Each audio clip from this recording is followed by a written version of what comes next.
Hi friends, నాగనిత్య పూజా వ్లాగ్స్కి స్వాగతం అండి. నా సబ్స్క్రైబర్లో ఒకళ్ళు పాపం 2 సార్లు అయితే కామెంట్ చేశారు. అక్క, అసలు నిత్య పూజ విధానం, అసలు రోజు పూజ అనేది ఎలా చేయాలి, అసలు నిత్య పూజ చేసుకునే వాళ్ళు ఎలా చేసుకోవాలక్క అని చెప్పేసి కొంచెం నాకు ఏమేమి మంత్రాలు చదువుకుంటావో అవన్నీ మాకు క్లుప్తంగా తెలిసేటట్టు చెప్పవా అని పాపం 2 సార్లు అయితే ఆమె కామెంట్ చేయటం జరిగిందండి. అందుకని తన కోసం అసలు నేను ఎలా పూజ చేసుకుంటా నిత్య పూజ అనేది ఇప్పుడు మీకు నేను చూపించబోతున్నాను అనమాట. ఇవాళ నేనైతే ఇది శివయ్యకి తెల్ల జిల్లేడు పువ్వులు అయితే తీసుకొచ్చుకున్నా. ఎందుకంటే అష్టోత్తరం కోసం అయితే తీసుకున్నాను అనమాట. ఇవి పువ్వులు లేని పక్షంలో మనం దేవుడికి అక్షంతలతో అయినా సరే అష్టోత్తరం చేసుకోవచ్చు అనమాట. ముందుగా మనకు కావాల్సింది ఏంటంటే దేవుడికి దీపారాధన చేయడానికి, ఆ తర్వాత దేవుళ్ళందరికీ ఫస్ట్ అయితే మనం దేవుళ్ళని పువ్వులతో అలంకరణ చేసుకోవాలన్నమాట.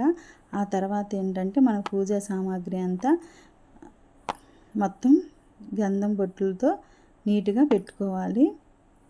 పసుపు గంధం రాసి బొట్లు పెట్టుకోవాలి. అలాగే పంచపాత్రలు ఉన్నాయి కదా, ఆ పంచపాత్రలు 2 అయితే తీసుకోవాలన్నమాట. ఒకటి తీర్థానికి, ఇంకోటి మనకి ఆచమనానికి 2 పంచపాత్రలు అయితే తీసుకోవాలి.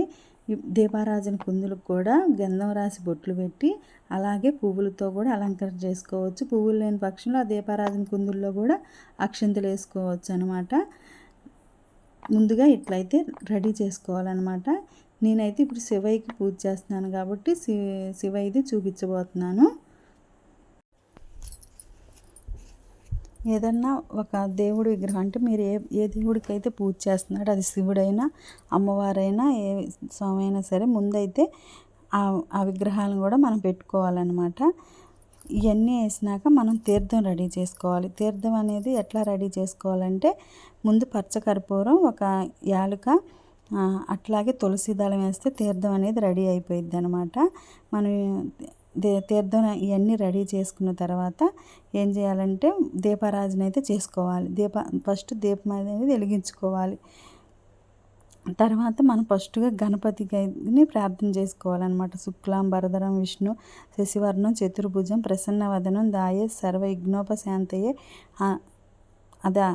శాంతయ్య అని చెప్పేసి గణపతికి ప్రార్థన చేసుకుని జలాన్ని తీసుకుని మనం చేతిలో వేసుకుని మన మీద జల్లుకుంటే ఓం అపవిత్ర పవిత్రహో సర్వ సంస్టార పేవహే ఎం స్మరతే పుండరీకాక్ష సంభోహో భయంతర శుచి అని అనుకుంటే మనం శుద్ధి అయిపోయినట్టు. మనం ఎంత స్నానం చేసినా ముందు మన నెత్తి మీద నీళ్ళు జల్లుకుంటే మనం శుద్ధి అయిపోయినట్టుగా అయిపోద్ది అనమాట. ఇప్పుడు ఆచమనం చేసుకోవాలి. ముందు నీళ్లు చేతిలో వేసుకుని వదిలి మళ్ళీ మూడు సార్లు చేతిలో వేసుకుని తాగి ఇంకోసారి మళ్ళీ వదిలేయాలన్నమాట. ఆచమనం చేసుకోవాలి.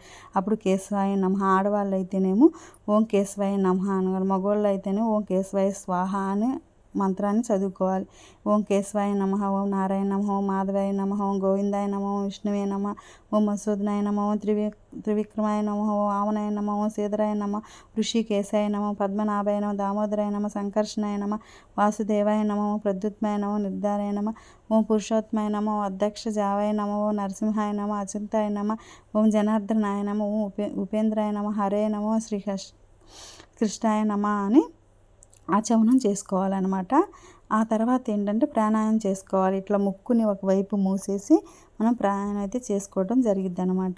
ఇట్లా అయితే పూజని నిత్య పూజ చేసుకునే వాళ్ళు ఇలా చేసుకోవచ్చు. ఆ మంత్రాలు ఏం చదవకపోయినా సరే ఇట్లా ఆచమనం చేసుకుని మన మనసులో ఇట్లా దేవుడి పేరు తలుచుకునైనా చేసుకోవచ్చు అనమాట. నాకు ఈ మంత్రాలు ఏమి రావనుకుంటే ఇలా కూడా మీరు ఏ దేవుడికి అయితే పూజ చేస్తున్నారో ఆ దేవుడికి చేసుకోవాలి. నేనైతే ఇవాళ శివయ్యకి పూజ చేస్తున్నాను కదా, శివయ్యకి అయితే ఇప్పుడు ఆ జిల్లేడు పూలు చూపించాను కదా, ముందుగా అయితే నీళ్ళతో అభిషేకం చేసుకుని స్వామివారిని కూడా శుద్ధి చేసుకుని కడిగి మళ్ళీ స్వామివారిని అలంకరించుకున్నాను కదా, చూశారు కదా.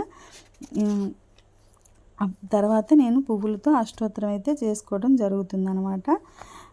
అంటే ఓం శివాయ నమః, ఓం మహేశ్వరాయ నమః, ఓం శంభవే నమః, ఓం పినాకినే నమః, ఓం శశేఖరాయ నమః, ఓం వామదేవాయ నమ, ఓం విరూపాక్షయ నమ, ఓం కపిలద్దే నమ, ఓం నీలలోతాయ నమ, ఓం శంకరాయ నమ, ఓం స్థూలపాణే నమ, ఓం కటివగ్నాయ నమ, ఓం విష్ణువల్లభాయ నమ, శివవిష్టాయ నమ, అంబికనాథాయ నమ, సిద్ధకంఠాయ నమ, భక్తవత్సలాయ నమ, ఓం భవాయ నమ, సర్వాయ నమ, త్రిలోకేశాయ నమ, సిద్ధకంఠాయ నమ, శివప్రియాయ నమ, ఉగ్రాయ నమ, కపిలాయ నమ, ఓం కామరాయ నమ, అంధకార సుధరాయ నమ, గంగాధరాయ నమ, లటాలాక్షయ కాలకాలాయ నమ, ఓం కృపానిధేయ నమ, భీమాయ నమ, పశుహస్తాయ నమ, మృగప్రాణాయ నమ, జటాధారాయ నమ, కైలాసవాసునాయ కవచాయ నమ, ఓం కఠోరాయ నమ, త్రిపురంతకారాయ నమ, ఉష్యకారాయ నమ, ఉష్పభారుడాయ నమ, వాష్మ విగ్రహాయ నమ, ఓం సోమాయ నమ, సర్వమాయ నమ, త్రయమూర్తాయ నమ, అనీశ్వరాయ నమ, సర్వజ్ఞానాయ నమ, పరమాత్మే నమ, ఓం సోమసూరగ్రోచనాయ నమ, అవిషాయ నమ, యజ్ఞమాయ నమ, సోమాయ నమ, ఓం పంచభక్తులైన సదాశివైన విశ్వేశ్వరాయన వీరభద్రాయన గణానాథైన ప్రజాపతి హిరణ్యేశ దుర్దర్శన గిరీశాయన గిరీశ అనంగాయన భుజంగభూషణాయన భర్గాయన గిరిద్వైన గిరిప్రియాయన కృతవాసిన పురాత్మైన భగవతే నమ,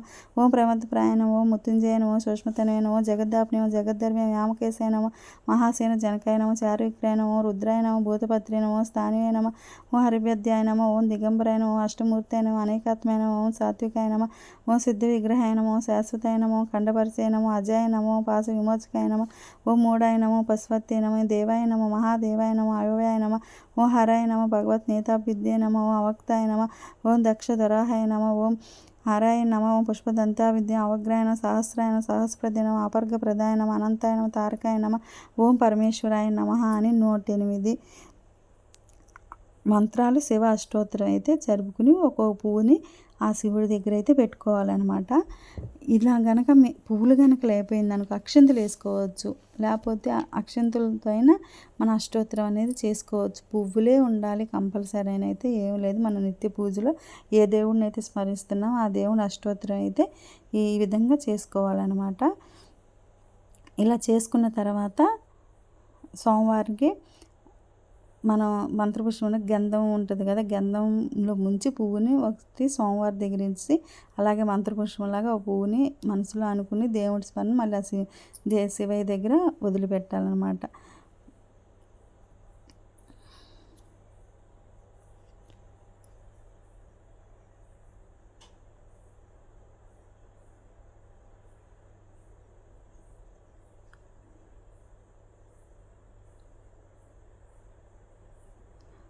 ఇప్పుడు సోమవారికి ప్రసాదం మనం చేసిన ప్రసాదం ఉంటుంది కదా, ఆ ప్రసాదం ఏదైనా సరే, బెల్లం ముక్క అయినా, ఏదైనా కాయ అయినా, పటి బెల్లం అయినా, కిస్మిస్లైనా ఏదైనా సోమవారి దగ్గర అయితే పెట్టి మనం సోమవారికి చూపించి నివేదన ఇచ్చుకోవాలన్నమాట. సోమవారికి ప్రసాదం పెట్టి నివేదన ఇచ్చుకోవాలి. ఆ తర్వాత సోమవారికి ధూపం వేయాలన్నమాట. ఇప్పుడు ఏదైనా అగరబత్తులు కానీ ఏదైనా డూప్ స్టిక్స్ కానీ ఇవన్నీ ఉంటాయి కదా, వాటితో సోమవారికి అయితే ధూపం వేస్తే సరిపోయిద్ది. ఏం లేదండి, మన నిత్య పూజ ఒక్క 10 నిమిషాల్లో పూజ అనేది ఈ విధంగా మనం కంప్లీట్ చేసుకోవచ్చు అనమాట.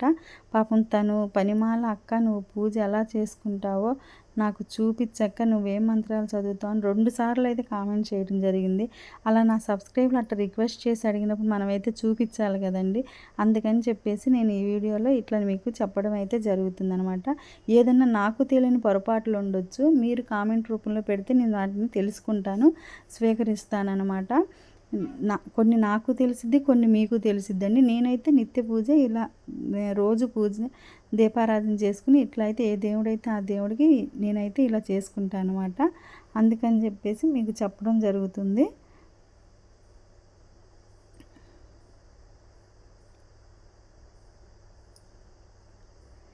నేనైతే ఈ విధంగా చేసుకుంటాను. హారతి ఇచ్చేటప్పుడు మనం సర్వమంగళ మాంగళ్య సర్వే సిద్ధార్థ సాధికే శరణ్య త్రయంబకి దేవి నారాయణి నమోస్తుతి అని హరహర మహాదేవ శంభో శంకర అని మాత్రం అనుకోవాలన్నమాట. శివయ్య కదా, అందుకని అది అనుకుంటున్నాను అనమాట. అదే వెంకటేశ్వర స్వామి అయితే చక్రవర్తి తనూజాయ శ్రీనివాసాయ మంగళం అని చెప్పేసి అనుకుంటాం అనమాట హారతి ఇచ్చేటప్పుడు. అట్లాగే నేను అమ్మవారి దగ్గర కూడా పూజ అంతా కంప్లీట్ చేసుకున్నాను అనమాట. ఇదండి, ఈ విధంగా నేను నిత్య పూజ విధానం చేసుకుంటా. అట్లాగే తులసి కోట దగ్గర కూడా సోమవారికి తులసమ్మకి దీపం పెట్టుకుని దండం పెట్టుకుని నీళ్లు పోసి మనం దండం పెట్టుకోవాలన్నమాట. మీ అందరికి కనుక నా వీడియో నచ్చితే లైక్ చేయండి, షేర్ చేయండి, సబ్స్క్రైబ్ చేయండి. నాకు తెలియంది ఏదైనా మర్చిపోయి నేను ఉంటే నాకు కామెంట్ రూపంలో చెప్పండి, తప్పు లేదు. తెలియంది తెలుసుకోవడంలో తప్పే లేదండి. అది ఇదిగోండి ఈ విధంగా అయితే సోమవారం పూజ చేసుకున్నాను.